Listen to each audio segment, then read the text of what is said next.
সবাইকে শুভ সন্ধ্যা।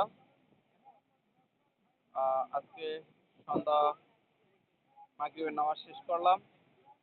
নামাজ শেষ করে আজকে সকাল থেকেই আছি অফিসিয়াল ট্যুরে সাগরকন্যা কুয়াকাটায়। সকাল থেকে অনেক এনজয় করেছিলাম।